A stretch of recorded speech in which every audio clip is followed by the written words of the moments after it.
Так, парни, всем, как всегда, привет из солнечного Краснодара.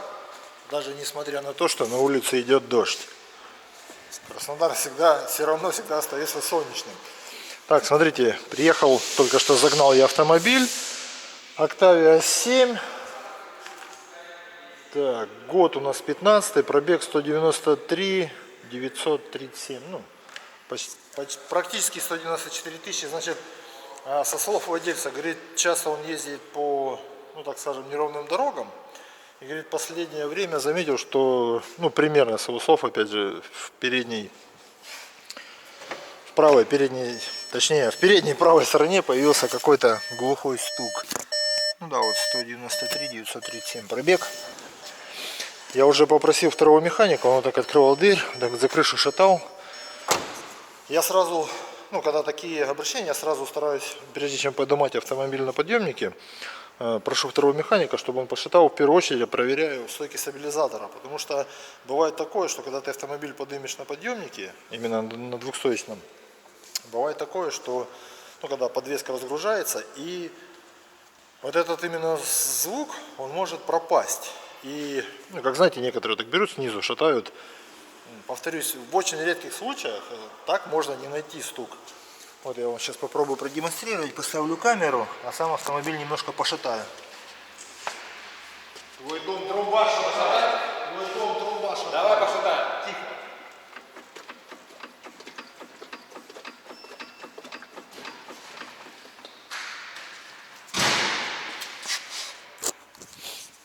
Не знаю, как там было, нет, слышно на видео. Вот я недавно на А7 менял. Кстати, вот на А7 очень редкая проблема, когда выходит стойка стабилизатора. Вот опять же, смотрите, 193 пробег. Я прям 100% уверен, сейчас я колесо сниму, что там еще родная стойка стабилизатора стоит. В общем, как диагностируется? Вот так она вот, допустим, стоит, ну вот, если это правая сторона. Вы берете, ну вот тут понятно, гайка стоит. Одним пальцем вот здесь беретесь, ну вот так можно двумя руками вот так в районе гайки. И второй механик шатает.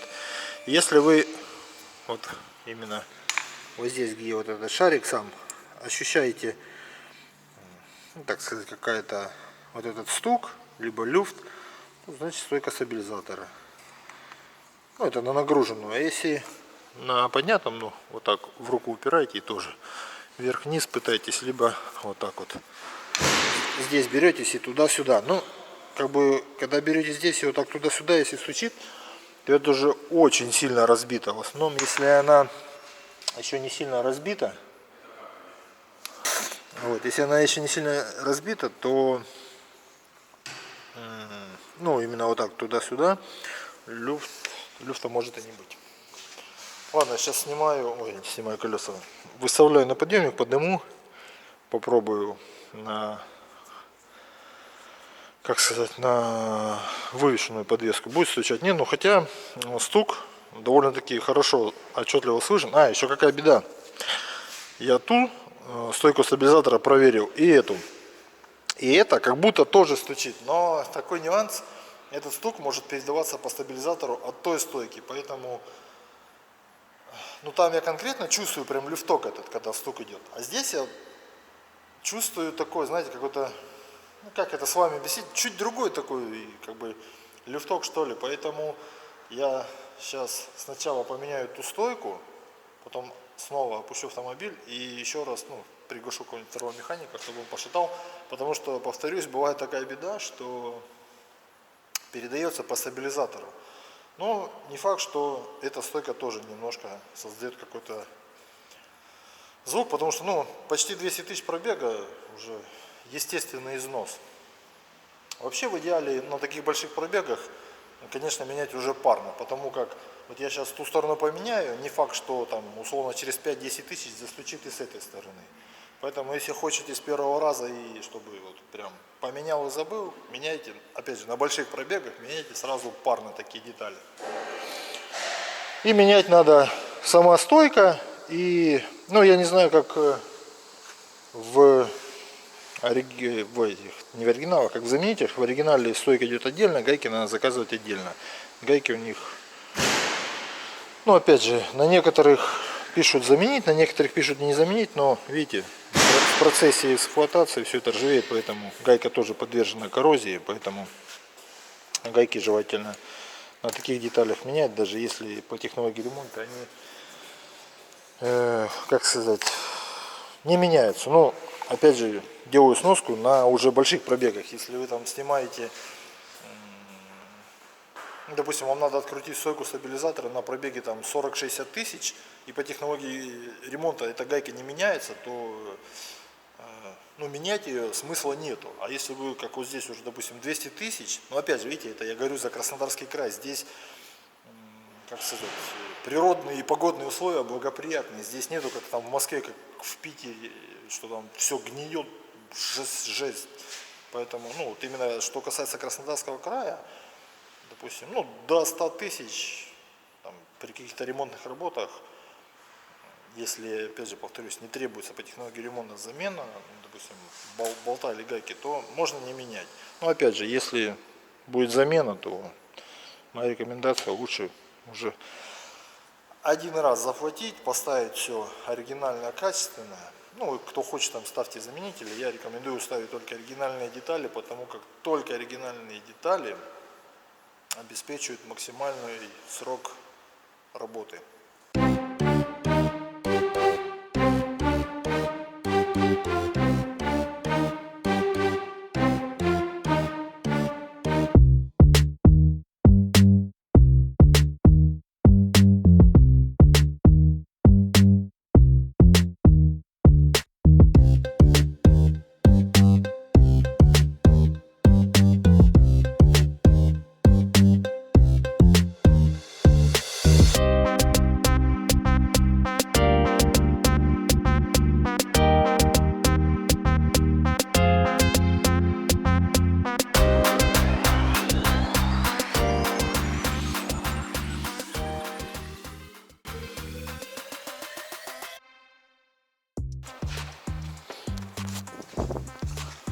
Кстати, с этой стороны видно, недавно ступица менялась.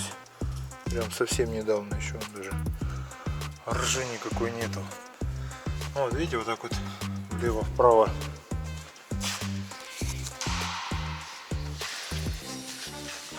Вот тут, допустим, беру в районе шара, вот так туда-сюда шатаю. Видите, ни люфта, ни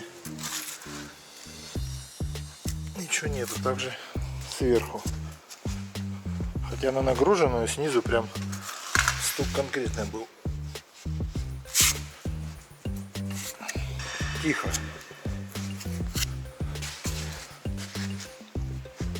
И здесь тихо. Так, сейчас я двумя руками. В общем, туда-сюда пошатали, звука нету. Ё-моё, тут какие-то долго ржет, слушай, крепеж просто. Можно еще вот так вот брать. Вот так сразу вот две. Вот нету стука, я его не чувствую.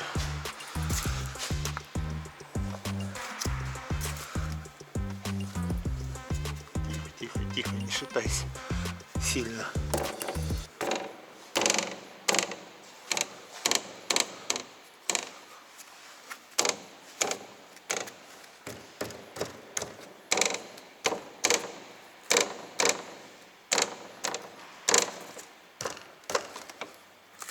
Что-то подложили. Да не там.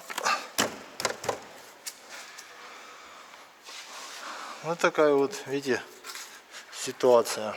Ну, видите, я вам на камеру никак не могу показать. Я вот так, допустим, берусь. И это надо рукой чувствовать. Вот где в этой ситуации камера, конечно, никак не покажет неисправность. Так что сейчас передам консультанту, что вот это стучит. Опять же скажу, лучше менять две. Опять же, все зависит от цены и от возможностей владельца. Но я рекомендую как? Меняем одну, проверяем. Ну, опять перестрелю колеса, опускаю, проверяю. Если с той стороны стука нету, значит все, остается одна. Если человек хочет менять две, то просто меняю две, ну и все.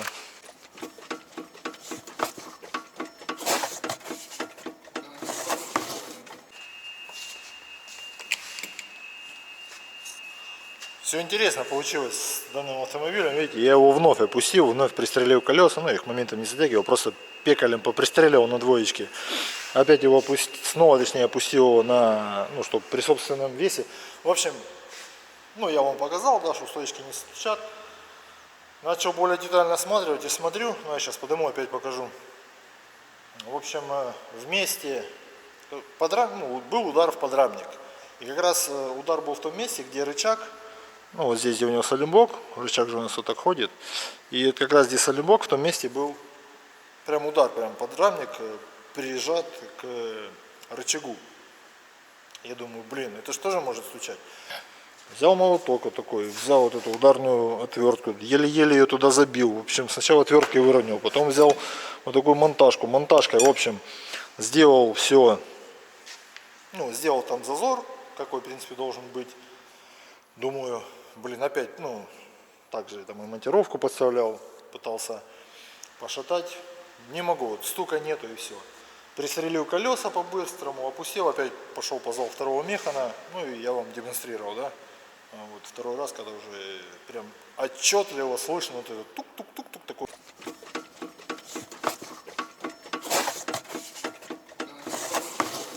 Все, хороший глуховатый стук, и он именно в нижнем шару стойки стабилизатора. Опять же, клиенту сказал, что, говорю, в идеале менять две. Он говорит, мне, по-моему, когда меняли подшипник, с той стороны тоже стойку стабилизатора меняли. Я говорю, я в дефектовку консультанту написал, говорю, он историю автомобиля посмотрит. Если, говорю, она реально менялась, то, говорю, ну, необходимости ее менять нету.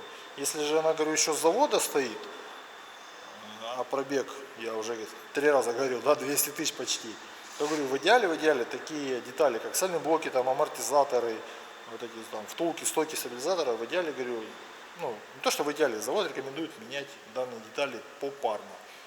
Он говорит, ну, хорошо, если, говорит, застучит, я снова приеду. Говорю, ну, я говорю, я вам довожу данную информацию, чтобы не было таких, в общем, бывают такие ситуации, да, допустим, как с этим автомобилем, я задефектовал одну стойку стабилизатора, поменяли мы одну стойку стабилизатора, машина уехала. Через месяц, через 2 недели, такие случаи редко, но бывали. Просто я уже 10 лет со Шкодой, как бы, ну, объем информации большой. Бывали такие случаи, что через 2 недели человек приезжал повторно и говорил, как вы смотрели, как вы меняли, вновь что-то стучит. Начинаем делать повторную диагностику и обнаруживаем то, что, допустим, ну, допустим, меняли правую, начала стучать левая. Клиенту говорим, так и так, надо менять левую. Иной раз возникает вопрос, а почему сразу не поменяли? Да потому что на данный момент она не стучала. Ну, либо механик или консультант не, как сказать, не довел ту информацию, что, допустим, у вас стучит левая, но в идеале данные детали менять попарно. Опять же, при условии, если, ну, у них, у этих парных деталей одинаковый пробег. Чтобы не было такого, да, что вот та стучит, а я рекомендую менять 2, а, допустим, эту левую меняли там 10 тысяч назад. Тогда как бы, ну, косяк, ну, или развод, да, можно сказать. А если они реально с завода обе родные стоят, то хоть и даже потому, что стучит левая, правая, то надо бабки косить по-черному. Потому что, видите, парни, в таких ситуациях виноватым считает себя не тот, кто не хотел платить, допустим, за 2 стойки, а он пытается выставить виноватых, ну, там, конкретного механика, либо сервис, ну, а что вы это? Хотя, я повторюсь, очень много было реальных ситуаций, прям, которых можно в пример, я почему их и привожу в пример, что дефектуешь, с одной стороны стучит, рекомендуешь менять 2, клиент говорит, нет, меняем 1, а через 2 недели реально приезжает и притворяется, хотя он реально помнит и знает, что ему рекомендовал консультант поменять, ну, механика, потом консультант ему оговаривал, поменять, допустим, ну, 2, ну, это если о стойке стабилизатора говорить, менять 2. Но, как всегда, знаете, после обозначения ценника заканчивается разговор тем, что меняем 1. А через 2 недели, ну это я, понимаете, это все условно говорю, 2-3 недели, месяц. А через какой-то период времени человек повторно приезжает, притворяется о том, что он якобы забыл, что ему говорили, и получается вот такие не всегда приятно и со стороны клиента некультурные, на мой взгляд, ну, поступки или как. Потому что в любой ситуации надо быть первое это мужиком, ну а если там клиент женского рода, да, там, или пола как, то надо оставаться человеком и за свои слова держать ответ. Ну, слова, поступки, чтобы не было вот таких вот разногласий.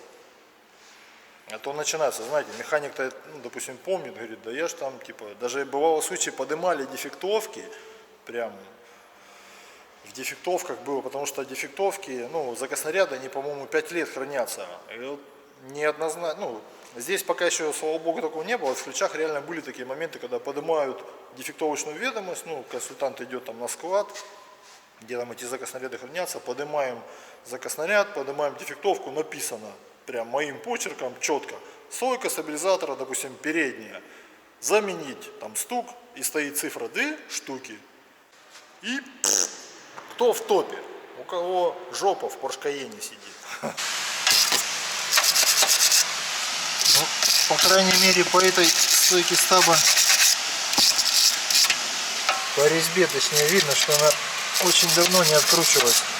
Смотрите, в обязательном порядке, перед тем, как откручивать, надо сначала очень качественно зачистить всю резьбу, чтобы не было ни грязи, ни ржавчины. Потому как от того, как вы почистите резьбу, зависит, как она открутится. Потому что вот этот многогранник, либо шестигранник, который сюда вставляется, чтобы удерживать вот этот шарнир, а гайку крутить, бывает здесь до того все ржавое, что ты вот здесь шарнир многогранником держишь, а у него посадка не очень глубокая, и гайка, когда очень жестко идет, он просто выламывается все, и потом приходится там пилить, резать, в общем. Поэтому вот именно резьбу, у меня прям вот такая жесткая щеточка, я прям по максимуму качественно пытаюсь все это дело зачистить перед демонтажом. Лучше потратить лишние там 3-5 минут на зачистку резьбы, чем потом 10-15 минут еще тратить на, а то и больше, чтобы попытаться это потом все открутить, когда оно отломается. То же самое здесь снизу. Ну и потом я еще вот так ВДшечкой взбрызгиваю. Я думаю, эту по-любому человек будет менять, потому как это стучит, поэтому пока там согласования идут, я подготовлю. Откручивать пока не буду, но подготовлю, чтобы потом меньше времени терять. И, кстати, обращайте внимание на вот эти вот поверхности на тормозных дисках. Просто это, опять же, видите, тут все залили. Вот эту вот плоскость, ее не надо заливать никакими смазками. Здесь просто должно, в идеале надо щеткой по металлу все до железа очистить. Смазывать надо только вот эту вот посадочную, как ее, посадочную, где диск на ступицу садится. И то же самое вот здесь на дисках. Просто частенько обращаю, что здесь все, так как это алюминий, здесь все в коррозиях, он также, видите, внутренняя вот эта вся беда. Просто иной раз даже вот тут щеткой шоркнут, медяхой там или чем брызнут, а внутри диска не чистят. Надо в обязательном порядке чистить поверхность вот эту, которая прилегает к диску на диске, я имею в виду на диске колесном, на диске тормозном, вот здесь на посадочном плоскости ступицы чистить и мазать, и также чистить в диске, в колесном. Я, допустим, это делаю, у меня две щетки таких круглых, красных, хотел сказать. Одна, видите, чуть меньшего размера, это именно для дисков идет, я в шуруповерт вставляю и вот, в общем, здесь вычищаю. Ну и вот так боком бывает здесь вот так прохожусь. А вторая у меня щеточка большего диаметра, она, видите, она сюда не лезет, но она прекрасно справляется вот здесь. Я вот так прохожусь по кругу, ну и также потом чуть боком вот эту вот привалочную поверхность зачищаю.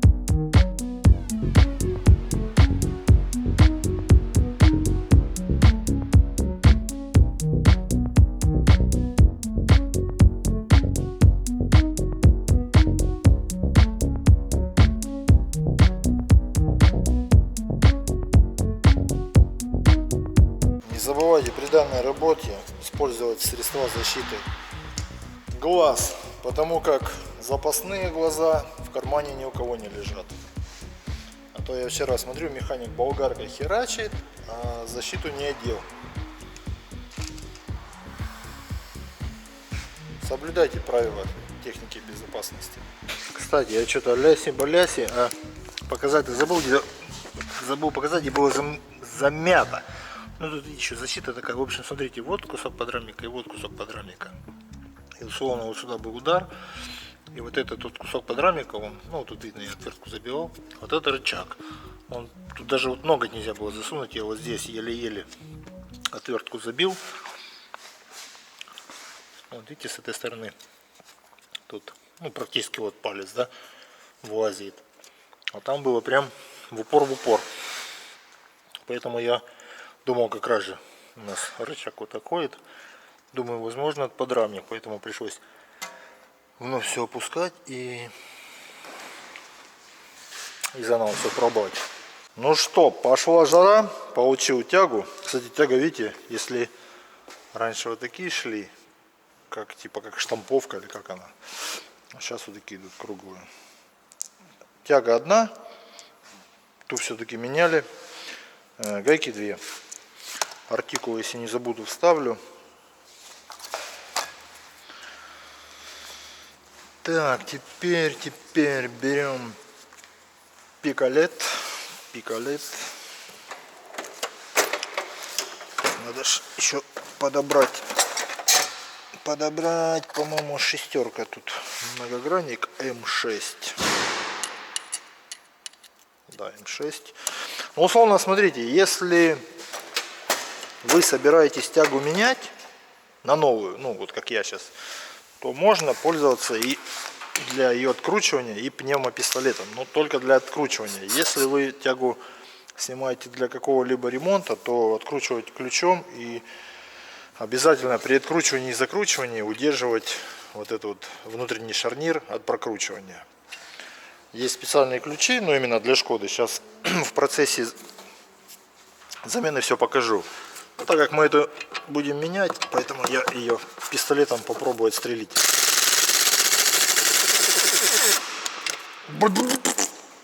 И не получилось. Значит, беремо накидной на 18, фамильный ключ на 10 и вот такую вот беду М6. Только старайтесь, когда откручиваете, чтобы он особо не гнулся, потому как может края шарнира выломать, и потом вы все это дело замучаетесь откручивать. Вот видите, и то это я насколько качественно все почистил резьбу, все равно.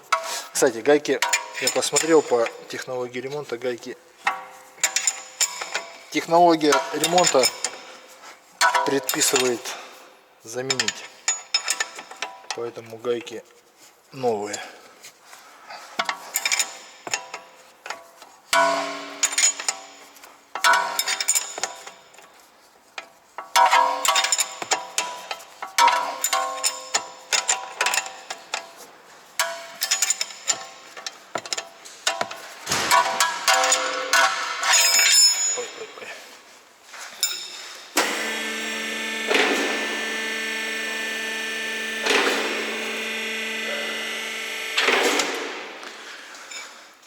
Так, надо же еще нижний шарнир. Блин, а вот нижний тут это чудо-защита. Когда нормальная защита. Я пердолю. Как тут все.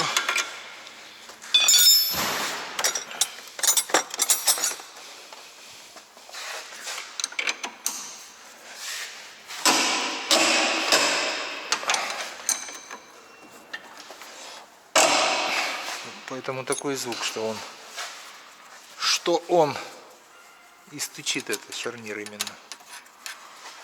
Так.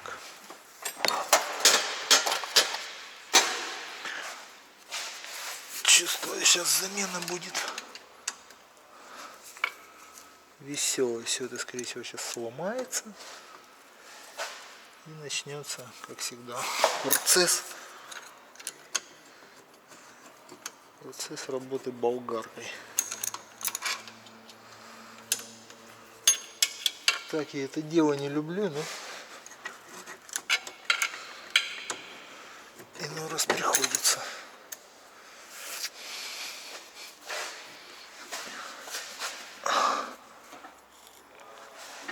Японский городовой, нифига себе.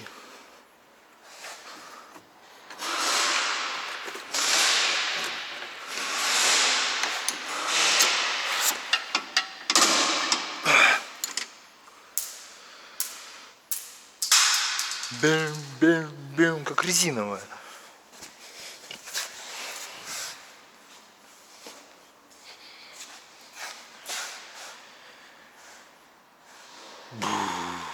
Блин, просто если болгаркой пилить, это пипец. Защиту снимай. А тут смотрю, тут весь крепеж. Какой-то интересный.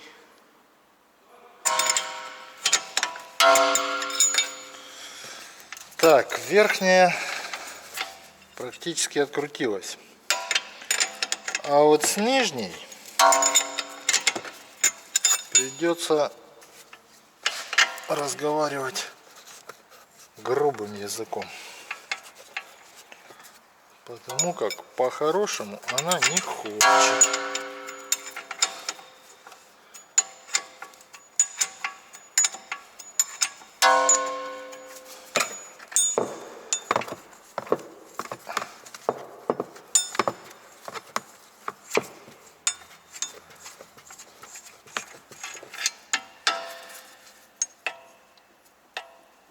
Стучит собака злая.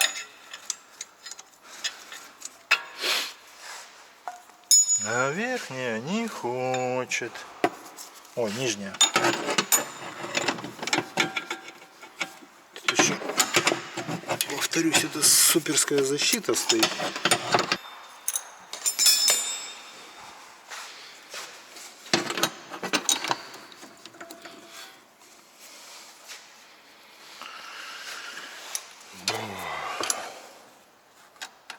Мужик еще говорит, а сколько ее менять?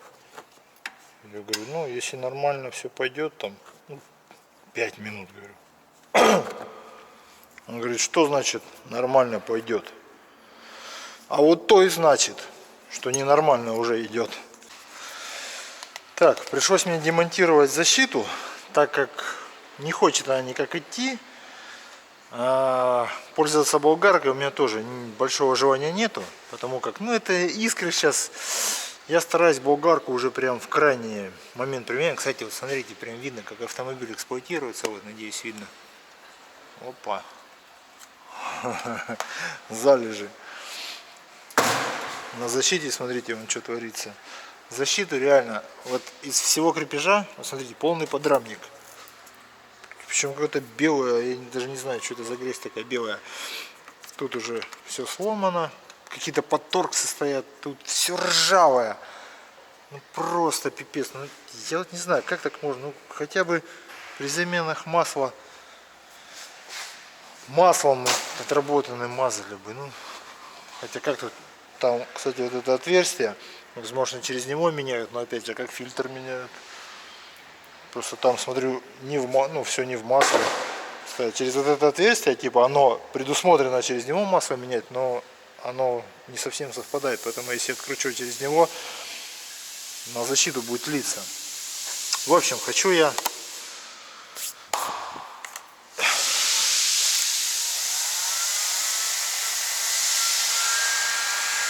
погреть чуть-чуть.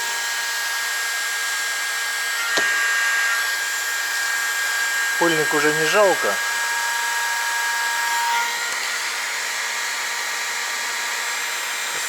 Я считаю, что болгарка это специнструмент профессионального ходовика, который где-нибудь в СТО занимается чисто ходовкой каждый день. На дилере надо как-то более лояльно.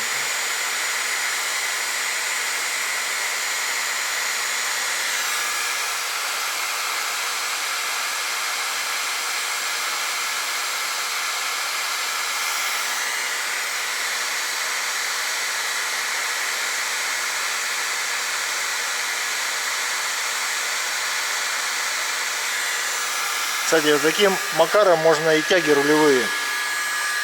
Когда при сход-развале вот здесь невозможно вот эту стопорную гайку сорвать. Но если прям вообще невозможно сорвать, я приписываю сразу к замене наконечники. Ну, бывает вот так вот тоже. Почистишь все, пропшикаешь ВДшкой, погреешь и прям... Ну, вот недавно я делал, просто там как бы был человек знакомый, знакомого, поэтому немножко дольше заморочился. Кстати, он даже частично оплатил слесарные работы и погрел прям хорошо. Все вышло. Но опять же повторюсь, я заморачиваюсь. Ну, я уже когда показывал, я когда делаю сход-развал, я все это чищу, откручиваю контрагайку, тягу выкручиваю где-то сантиметр, также пропшикиваю медяхой и уже начинаю регулировку. И следующие разы я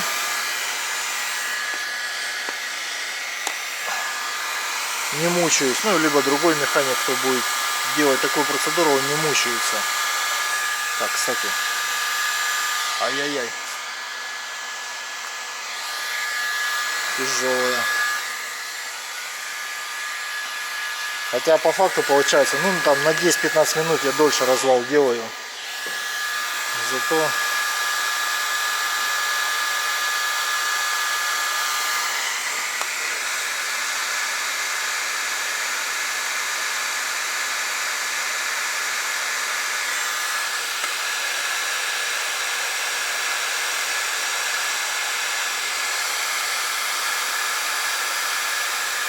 вообще есть такой, как типа кипятильничек, чик его ставишь, и он, ну, не знаю, на дилере нету такой штуки, так как это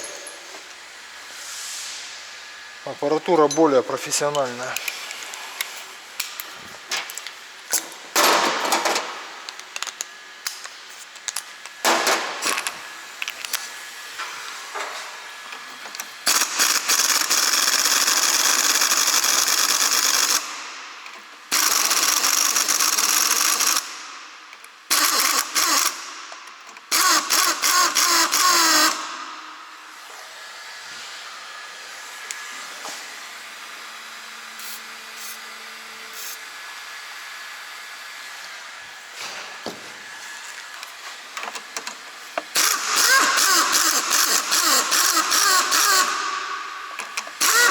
Ух! Работаю, аж гайки шкварчат. Денчик в деле. Так, это не то, пальто. Перчатками, а по любасу, так как все горячее. Денчик в деле, аж гайки шкварчат. Вот у меня почему-то всегда, когда я хочу снять видео по замене стабилизаторов, что на А5 тогда менял, эта тачка получается. Так, а тут, блин, тут же у меня облизалось уже. Кстати, да, есть такой косяк.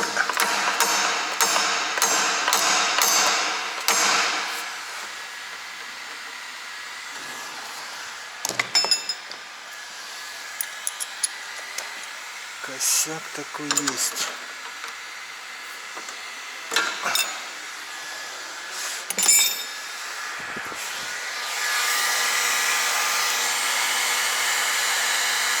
Ну, у нас сколько-то открутилось.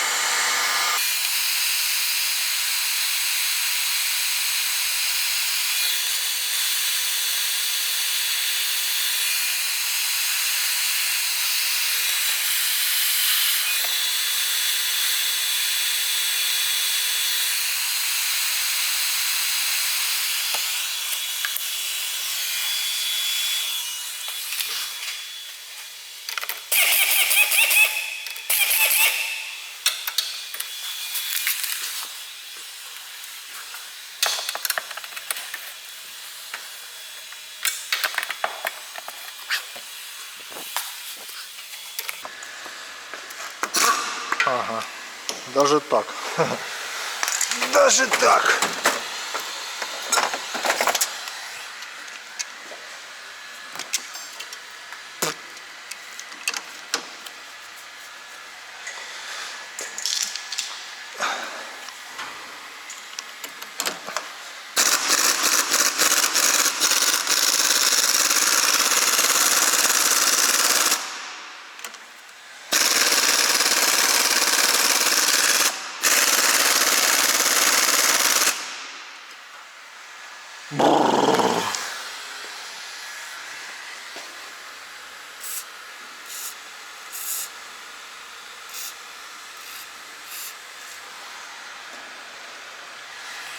Надо газовый. За газовым надо идти.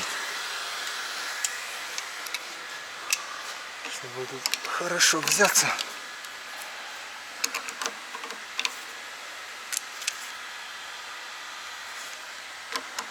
Хорошенько взяться.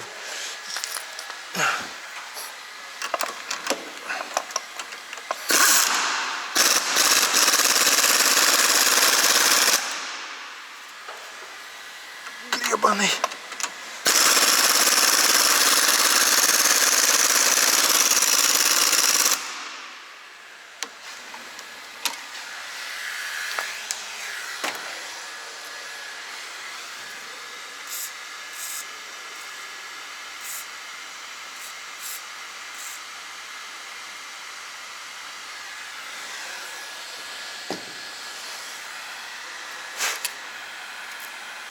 Так, попробую специнструмент детского стоматолога. Если он не поможет, пойду за газовым.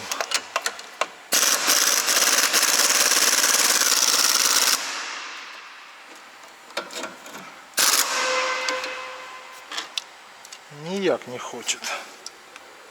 Не по-хорошему, не по супер хорошему.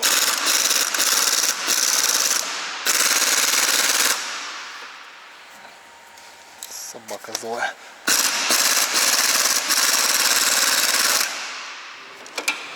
Не, надо за газовым идти. Это все детские игрушки. Ну все. Сейчас дела пойдут в гору.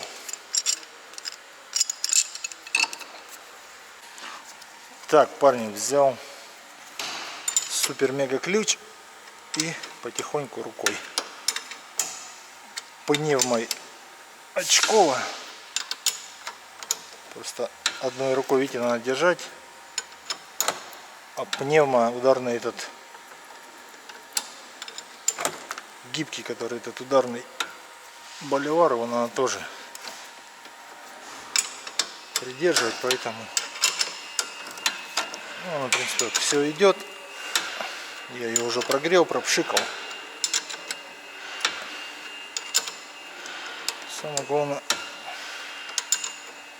все идет.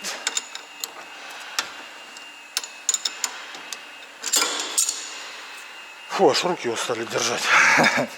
Конечно, ключ этот газовый какой-то специфический. Кингтони. Как бы проще, когда ну, более вообще другой, когда вот такой.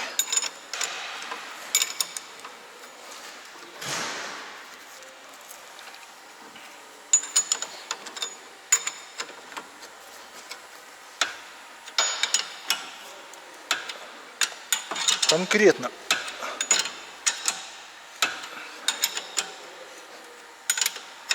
Поэтому и надо всегда крепеж новый ставить, чтобы такого не было.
До последнего решила.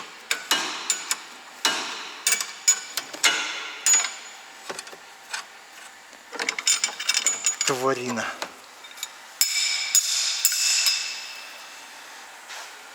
Конкретно.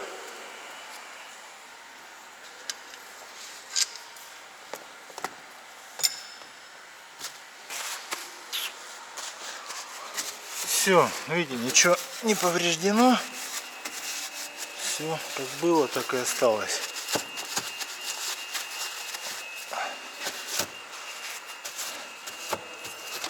Ну вот тут чуть-чуть поцарапалось. Страшного ничего. Так, теперь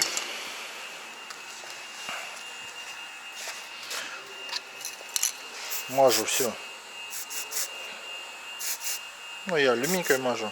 Кстати, вот эта алюминька, она лучше даже, чем медяха держится.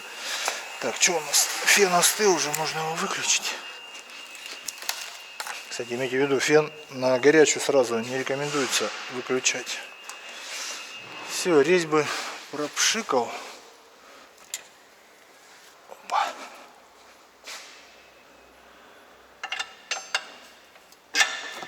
Вставляем новую стойку. Закручиваем новые гайки.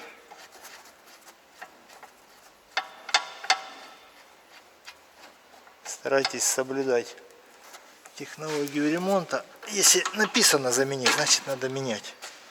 А то знаете, как в гаражах. Фу, ё-моё. Если в комплекте нету нового, то никто его никогда новый не ставит. Так, ключиком мы так аккуратно подтягиваем. Все уже чувствуется, уперлась. Также верхняя. Она сейчас, стойка новая, гайка новая, резьба еще плюс смазана. Она крутиться не будет. Она идет четко. Все, не уперлись. В принципе, можно вставить в динамик головку и 80 ньютонометров оно крутится. Давайте я вам покажу. Есть, смотрите, динамометрический ключ. Есть вот такой переходник. У него даже номер есть. ВАК. Вот, не знаю, видно нет. 1332/10. На 18 головка. Мы ее вставляем. Ставим 80 ньютонов. Ну, давайте я покажу, что она даже не будет крутиться. Потому как все новое стоит. Вот, все. 80 щелкнули. Ну, вообще, по идеалу, лучше вот так вот. Динамик со спец этим ставим. Вот здесь держим. И до щелчка. Все. 80 ньютонов. Но опять же, повторюсь, если когда новый ставите, в принципе, можно не держать вот так. Сразу, допустим, вставлять головку и щелкать, потому что не проворачивается. А если при каком-то ремонте, то откручивать всегда держать, ну и закручивать, потом тоже удерживать и затягивать предписанным моментом. Все, ставим метки, что мы это все затянули предписанным моментом. Так, вот так вот все позачистил. Прям каждый виток резьбы был виден. Все, теперь наношу ВДшечку. Можно, конечно, еще здесь попытаться сорвать. Ну, ладно, уже на развальном сорву. Кстати, эту, если кто-то пропустил, это 2 месяца назад менялась стойка. Кстати, интересно, видите, хотя она менялась, но еще стоит вот такого образца, как а та вот родная была. А далее, видите, уже такого образца. Кстати, я еще после того, как затянул, сверху еще алюминькой резьбу позапшикал, чтобы она, просто я, допустим, даже развал, когда сделаю вот эту вот резьбу, я медяхой запшикиваю. Почему? Потом грязь набьется, она набьется сверху медной смазки. Потом в следующий раз, опять же, щеткой ширк-ширк, и резьба, ну, она не ржавеет тогда, и нету проблем с откручиванием контрагайки. Вообще мне нравится вот эта вот система, где вот так вот предусмотрено, мне не совсем нравится, поэтому как не совсем удобно. Как, крутить-то удобно, но мне нравится вот на некоторых BMW у них идет тяга, а наконечник он разрезной, и здесь то ли болт, то ли гайка. Ты, получается, ослабляешь болт, крутишь тягу, ну куда тебе надо, допустим, там, плюс-минус схождение. Все, и ты вывел четкую цифру, которую тебе надо, и все, просто потом контраболт этот закрутил там определенным моментом, либо от руки, и все. А здесь бывает, выставишь четко посередине, потом начинаешь чуть закручивать, там чуть-чуть уйдет в плюс или в минус.